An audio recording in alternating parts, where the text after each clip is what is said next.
is an interdisciplinary perspective on regional mobility. Our panel moderator is Sandy Guzman.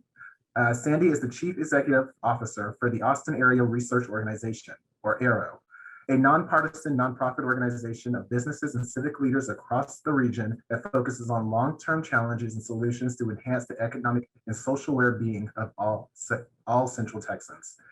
Transportation policy has been a constant focus throughout Sandy's career. Before her role at ARO, she served as the legislative director for former state senator Kurt Watson, supporting his state and local transportation agenda. In addition, and possibly most importantly, Sandy serves as the vice chair on Movability's board of directors. And with that, Sandy, you can take it away. Thanks, Anton. Well, as we heard from David, access to affordable, reliable transportation options is a key contributor to a region's quality of life, equity, and economic security. Maybe not quite in those words, but that's what I was hearing. And traffic, as we all know, is just plain annoying. So you're gonna be hard pressed to find someone in Central Texas without an opinion on why we need better mobility and how to achieve it. So I'm really excited for today's panel. In your day-to-day life, we probably all hear traffic sucks. Why haven't they done something to fix it? Well, they is we are the problem. So we all need to be involved in trying to fix it.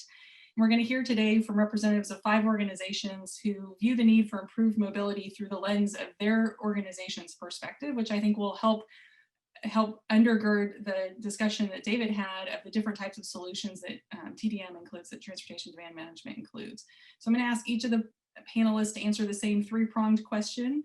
We're going to ask folks to move through in just a couple minutes each so that hopefully we can get back around to have time for questions from the audience.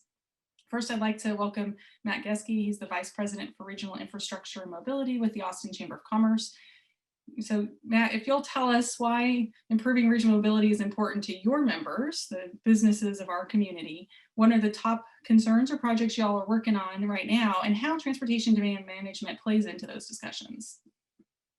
Thanks, Sandy, and I want to thank Movability and Lisa Kay for having me. And I think this is a very, very important conversation that we need to have amongst our region annually, and going into the future. So so we represent a little over 2,000 member businesses in our region, and in my title have regional infrastructure mobility. So we not only look at sort of the central business core, but also pretty much the Campos 6-county region. And so according to Site Selector magazine, out of the top 10 wants or needs of companies looking to expand or relocate, is number 2 is transportation, just behind workforce and talent.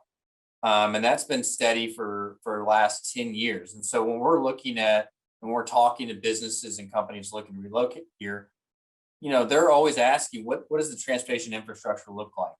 So it's a quality of life issue, and it's also for their employees who may be coming from areas of the country or the world where they don't own a car. So, and also we have, factors in play that make it even more important to have sort of multimodal transportation options, and TDM is one of those. We have a population boom that's been going on, it seems like 10, 15 years now, but I think the latest stat I saw was close to 200 people move here a day. We have housing affordability. It's getting much harder for middle to lower income workers to find a home near workforce areas, and then job center distribution. So I just recently saw a study done by JP Morgan that showed people are becoming more comfortable with a 90-minute to 2-hour commute one way. So that's 3 hours to 4 hours round trip. Now, I grew up in a smallish town. And so thinking, anytime something was 20 minutes away, it was frustrating. But, now I've lived in the Austin region for quite some time, and, 20 minutes is sort of like you're going to the store time. So 2 hours to me is insane, but you have people that are coming to jobs, which is great. And they can't afford to live near those job centers. So how do we figure out how to get people to those jobs more efficiently and quicker, while also managing how do we look at job distribution? So when we're working in the 6-county region, like say we get an RFP to our office, we don't just keep that within the city of Austin. We work with all the municipalities and counties to find out if it's a good fit for their community. So that's one way we try to address sort of the job distribution. We were big supporters and still are of Project Connect, which is a great first step in getting people, more people moved more efficiently, especially in the urban core. I'm hopeful in the next 10 to 15 to 20 years, it will become more expanded throughout the region. Also, our MPO, Campo, has done a fantastic job sort of planning for the future and how we primarily build our road system. Just on my wall here, I'm looking at, I know Commissioner Long's on the call. So she gave me 2 maps a couple of years ago of the controlled access facilities, sort of future looking of Williamson County. That's something we need to look forward to. And also, more importantly, and sort of the overarching theme I like to tell people is we need to think regionally. So, we're transportation agnostic. So if it makes sense to put a light rail, let's do it. If it makes sense to build a road, let's do it. If it makes sense to put a bike lane and pedestrian walkways, let's do it. So I think that is something, looking forward. I think Campo also needs to start considering more transit related options. And of course, that's based on their own community's needs and wants. And then last, I probably went over my time, Sandy, so my apologies, but I will say that the state, I just saw Representative Israel log on. So how's it going? We really need to look at how we fund transit in our state. I think a lot of communities are forced to make the decision on economic development or transit. It's a lose-lose situation for them because communities are looking at other transportation options, but they're also having to compete for these companies that are coming there. So I would really love the state to look at updating that model. I have a few ideas, but anyways, I'll let the others talk. So thank you. Thanks so much, Matt. Next, Catherine Kragos, Head of Strategic Initiatives for the Housing Authority of the City of Austin. She's going to talk to us the same thing. Why is access to mobility, regional mobility, important to your organization, what you're working on right now, and how transportation demand management works into those conversations? Thanks, Sandy. Well, I share the perspective of a houser. The Housing Authority of the City of Austin, it's one of the oldest housing authorities in the US, and we serve about 5,000 people in public housing at our 18 properties and about 6,500 families who have vouchers, housing choice vouchers, and they use those on the private rental market. Those vouchers are portable, they can go anywhere. So our properties span from north to south across mostly the Eastern Crescent. And while housing, we see it as a platform for opportunity. One of the things you'll hear at your local houser is that, there are 2 great barriers to family self-sufficiency. One is childcare and the other is transportation. And so transportation, regional and multimodal, can ensure that every family, that every senior can achieve family self-sufficiency and quality of life. A couple of years ago, we were in the midst of a digital inclusion initiative to connect every Hakka family. And we hired about a dozen residents to educate their neighbors, advocate in the community. And we started to find that residents were wanting to use digital tools to mitigate transportation barriers. They were wanting to learn how to have groceries delivered. They were wanting to learn how to, hey, if I get a digital thermostat with the internet in my apartment, can I adjust my thermostat remotely if I get a second shift? Those kinds of things. And so we had started to kind of chip away at that. But fortunately, in 2016, Next Century Cities and Transit Empowerment Fund backed a vision that we had, the ambassadors had, to use a variety of tools to eliminate the transportation barrier. And I'll just share a couple of things that we've learned in the past few years from our ambassadors' work. And this informs our interests in multimodal and regional transportation. Our interest is in ensuring that families have choice, that they can choose where to go to school, where to worship, where to buy fresh food, where to work.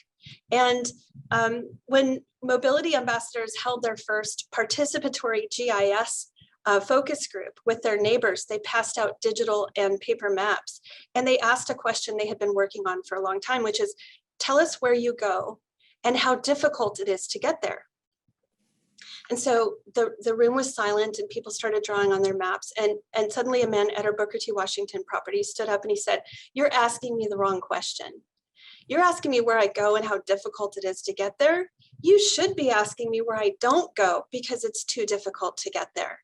And when the mobility ambassadors started asking their neighbors, where is it you don't go because it's too difficult? They started to say things like, I would like to go to the same doctor I've had who can't afford to have an office in my neighborhood anymore. He's moved to Cedar Park. I would like to take my kids to the Zilker Kite Festival or the Dell Children's Museum. I would like my daughter to be able to go to the Ann Richards School and for me to feel that she could do that safely from where I live on my property. And so when we think about regional and multimodal options, those options are opening up those kinds of choice opportunities for our residents. Another interest families have is not having to choose which adult in a household will work because they only have one vehicle. Residents at our 18 properties, they're earning typically between $10,000 and $14,000 per year. And our goal is to help families as quickly as possible, on average about 6.5 years, use their time in housing to gain that education and opportunity to achieve their goals. Ultimately, when a family leaves housing, there's a place for the next family. Of course, the American Automobile Association says it costs $9,900 a year to own a car. So there's a complex calculus that families undertake when they don't have multimodal options. When, for example, at a Thurman Heights property, I'm thinking of a family where dad was offered an $18 per hour job, 17-mile commute to Pflugerville, 1-mile commute to an $11 per hour job where he could pick the kids up after school. Family made the decision, mom's going to quit her part-time job so she can drive dad. Bought a Saturn van, 2001, difficult to get parts, terrible gas mileage. And, they made that decision to invest in their future. But if you think about multimodal options, we have a family at Chalmers Courts who 3 family members got jobs with the help of a jobs coach. And they were trying to make that decision about who's going to take the car. It turns out that they could use multimodal options. Mom takes a e-bike to the train, son takes the car, and the other son uses a scooter exclusively for work. Our families are also interested in equitable data sets. They're not using that language, but they're saying, wait, hey, I'm hearing about big data. My neighbors aren't using a smartphone to plan their trip. How do they have our data? They're asking about that. And ultimately about resiliency and crisis response. We are very fortunate to partner with Cap Metro and other transportation providers. Those transportation assets combined with the housing platform make for great resiliency during COVID and the winter storm. Thank you so much, Catherine. That was very insightful. I really appreciate your comments. Next, we're going to hear from Jeffrey Tiwawa. Jeffrey's with the Real Estate Council of Austin. They're the folks who are building the housing and the commercial buildings we've got out there. So they've got a different perspective. He's Vice President for Policy and Government Affairs. Jeffrey? Thanks, Sandy. Thanks to Movability for having us. Again, want to talk a little bit about something Matt referenced about that study where people have that 90 to 2-hour commute, and I'm one of those people. I live in Dripping Springs, where I just so happen to serve also on City Council out there, and I have on occasion had that 2-hour commute, and it is not pleasant, but it is becoming a reality. And I think when we look at our region and we think about giving people access to mobility, it's about giving people options, but also finding ways, especially, and this is something we talk about a lot, RICA, ways to concentrate options for services in specific areas, so people have the ability. The speaker before me talked a little bit about a lady who wanted to still go to her doctor, and he had to move to Cedar Park and stuff like that. And a lot of we see that happen all the time, where all of these services are having to move out because they're getting priced out. And so for us, it's really a question about looking at a 30,000 foot level of development, and how can we not only provide more housing on the ground, but make it to where all of these goods and services are able to be either in one place or in a concentrated place. And we're very instrumental working on Project Connect and pushing and advocating for that. And I think one of the key things that's important as we look to now, okay, we're getting ready to construct it and put things on the ground, is we need to make sure that we are figuring out where can these transit-oriented developments, which really isn't just about the light rail. It's how do we make sure that there's bus access to their house, their parking rides for other people. I always joke a little bit about Randy, that with Randy Clark at Cap Metro, that if he puts a really nice parking right there at Oak Hill, I'll commute, all day long on a bus, rapid transit, or light rail. I think we're probably about 50 years out from that one, but I think giving people options is what's important, and it's about how all of these things layer together with each other. And I think Austin does, I think, a really good job of not understanding how these things layer together, and we need to do a much better job about how all of these things work together, because then it makes everything add up. So the person who is having to commute in has options for going, either back home or dealing with daycare. And I think we're one of the things we're working on right now is the downtown density bonus program. And one would think that in your downtown area you want density to be there, but our code forces a lot of these developments to be really underdeveloped, and so developers are forced to take the density bonus because the entitlements that exist there aren't sufficient. And so then it kind of forces us into this negotiation pattern with the city, which really isn't the way you should be doing it. And I think another thing that's important to understand is as we start adding these different layers to those developments, it just exacerbates not only the cost, but also the process. A great example, we've talked for a very long time about getting rid of parking minimums downtown and the things that it could potentially do. And one of the challenges we have is because of the parking requirements and how they compete with things like the watershed department, for example. A lot of times, our members are digging holes in downtown Austin, not for a parking garage, but for a detention pond. And then they have to stack the parking garage on top of that. And that's why you end up having these parking garages above ground, even though they probably, in some instances, went the same depth of the parking garage underground to build that detention pond. And those are all things that I think we have to think about. And then, the last thing I'll say is we really, do need to think about more regional infrastructure and how all of that works and combines together. I spent some time years ago in DC, and you're talking about, two states, Maryland, Virginia, and then the district, all working together in the way that they all figure out how to move people, not just on highways, but on the transit systems, something like that. I think we have to start thinking about that into the future. And I think Project Connect is going to help with that, but we really need to, I think, be talking about more, because what, right now, people in Buda and Cedar Park are commuting in, and really in the next 10, 20 years, it's probably going to be more so people commuting from New Braunfels and maybe even, Killeen. And I think that needs to be part of the conversation, I think, more. Thanks so much, Jeffrey. I love the framing on this. We've kind of gone from regional to really the micro level, back regional again, and we're going to get local again with Cody Ross-Cowan, who's executive director of the Red River Cultural District. They're in the middle of downtown, and if you look at a 5-mile radius from downtown, 36% of all of our jobs in the whole 6-county region are located in there. But you don't have 36% of the people living in there. So a lot of folks looking to deal with commuting, and those folks who are lucky enough to live nearby. Cody, I'll let you take it over from there. Thank you. Cody Cowan, Executive Director of Red River Cultural District. We are the music area in eastern downtown Austin between 4th and 15th Street. I represent over 40 organizations, chiefly cultural tourism businesses like restaurants, bars, and live music venues, but also organizations like Waterloo Park, Waterloo Greenway. I kind of consider that eastern strip of downtown between the MAC and UT is the Music Mile.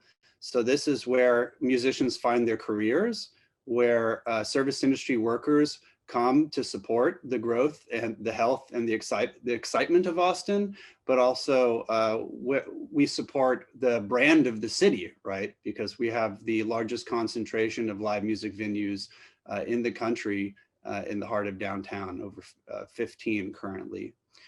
So I think I really digged what Jeffrey was commenting on, since I have experience top to bottom in industry working in that sector for over 20 years. I mean, affordability has just changed everything, particularly from low income workers like service industry workers. And accessibility, I think, is really chief amongst those issues. I mean, for those of you who are downtown or have worked in industry, I think you've noticed how much we've celebrated the nightlife economy here in Austin, but we haven't really taken ownership that now of the fact that we're a 24-hour economy. I mean, how does this translate? This translates down to the micro level of parking, where we have different rates in different parts of town. We have kind of like Epimethean thinking, not just in parking, but in planning in general, as it pertains to the growth and the sort of richness of our city. I would strongly recommend that inside of planning, we look at how to address affordability for parking for workers. I mean, many workers come downtown either by Lyft, Uber, or to park their car if they can afford a car. And that can account for anywhere between 30 and 50% of projected income for the night. Even if we have a surplus of stock, that makes that particularly difficult for folks. When local bands have to park their vans or tour buses, that comes out of pocket. But just think about, if we pivot back to buses and transportation in general, buses stop at midnight, right? So both fans, guests, and workers are typically out until 2, or in the workers' case, 3 or 4 in the morning. You've basically created a setup that folks have no options, right? And I think if we really want to hold on to the good in this city, we need to think in terms of how does this affect those folks who who are most vulnerable in terms of income, and also where do these routes and where do these proposed new systems for implementation, who do they affect and who do they commit to serve? Where are people living and working right now?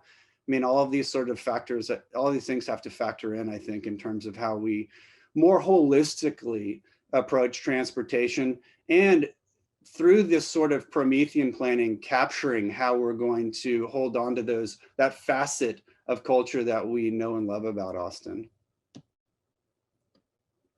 That's all I got. That's great, Cody. Thank you so much. And I love, housing affordability is something that, it's a theme across everywhere that you go these days, as much as transportation always has been for the 20 years that I've been in Austin. And so it's of course appropriate that we've got it here too. The other theme that is a constant in the Central Texas region is our environment. Our last panelist is Jenny Burden. She's the program manager for Texan by Nature, and she's going to talk to us about the importance of mobility from her organization's perspective and how transportation demand management solutions factor into what they're focusing on right now. Thank you so much for having me. And speaking of traffic, I apologize if there's a lot of noise coming. My office is right next to a busy street, and that's certainly picked up in the past 6 months. So but thank you so much for having me. For those who have not heard of us before, Texan by Nature, we're a nonprofit organization that operates statewide, and our mission is bringing business and conservation together. So we don't start our own projects. We don't work on our own particular species or region or anything like that. Our biggest interest is increasing investment in conservation, awareness, and keeping it part of the conversation. So how that fits into mobility and transportation may not seem apparent at first, but to us, it's incredibly important and incredibly relevant because it does touch everything from as we've mentioned, businesses, from housing, from entertainment, anything that any of the other panelists have mentioned. Conservation can and should also be a part of that because green space and good environmental spaces improve the quality of life for all of those other aspects of our communities. So where Texan by Nature gets specifically involved, we've got a couple of projects going on right now. One is with Capital Metro. We started this last year, sort of after Project Connect became a sure thing. And we've been working with them because in conversations with them, they said, we've got this funding, we've got all these amazing opportunities, and we want to make sure that conservation planning is part of that. So they're utilizing our expertise and helping guide them to how can we integrate green space and conservation into transit stops, into metro rail stations, into any of those things. And so we're helping them come up with creative solutions as far as that goes, because as we all know, especially communities who are having to depend on this transportation, often they're also the ones who do not have equitable access to green space and nature and the other types of areas that are hard to get to. I'm sure, as Catherine mentioned earlier, they would love to go to Zilker Park, but that's not accessible to them if they only have one car for their family. And so bringing green space and habitat and anything like that, even if it's just a pollinator garden at a bus stop, still improves the quality of life in that community. So to us, that's incredibly important because, you know, all Texans deserve that access to green space. They deserve having the benefits of that. One thing that COVID certainly highlighted was the importance of the outdoors. When we were all forced to stay separate, everybody went outside. Park usership went incredibly, just exponentially higher than normal. Bikes are now impossible to get because people were wanting some kind of active transportation or just activity to have. And so what Texan by Nature is doing is trying to use that data, use those anecdotal situations that everybody can see right in front of us and say, like, this demonstrates how incredibly important having nature, not only from a public health perspective of people being able to get out and get outside, but also just a mental, physical, all of the things that make Texans healthy can come from our natural resources. So to us, anytime we can get involved in transportation in that aspect, we're there. Outside of the Austin area, we're also working with a transportation project over in El Paso called the Paso del Norte Trail. And this is a really cool initiative, especially if you've never been to El Paso. They're very far ahead in their thinking wherever possible. And so they're putting together, it's going to be over 60 miles of trails that connect the county end to end, not only, you know, across El Paso County, it's going into New Mexico, it's going down into Ciudad Juarez. So it's connecting that multinational community where people are getting across every day, hopefully to cut down on traffic on the roads, providing safe places for people to get to and from. And along this trail, in El Paso, it's not green space, it's brown space, but they're integrating habitat into those trails. So they're putting burrowing owl habitats, which is exciting for the community, gets them excited about nature because they've got this urban wildlife now in their backyard. Pollinator habitats all along the ways, which is just beneficial, you know, to the community in so many ways. Also edible plants, educational signage. So there's a lot of really creative ways that they're bringing nature to these communities that have not had access to it before. So we try to share those types of projects through our mission with, you know, municipalities across the state to inspire those ideas and try to make it standard practice, because that's, you know, we believe as far as, you know, sharing those best practices and getting people excited about conservation, getting people to see the importance of it will then incur additional investment in it and just snowball from there. So thanks so much, Jenny. I really appreciate you bringing home this point that we can't look at any of these issues in silos. Everything interacts together, and our solutions are going to be that way too. Gone are the days, if they ever existed, that there were silver bullets to solve any problem. And so I really appreciate all of our panelists today for sharing your insights and your thoughts on how we can work together to continue to keep Central Texas the place that we love. And Anton, I'll turn it over to you.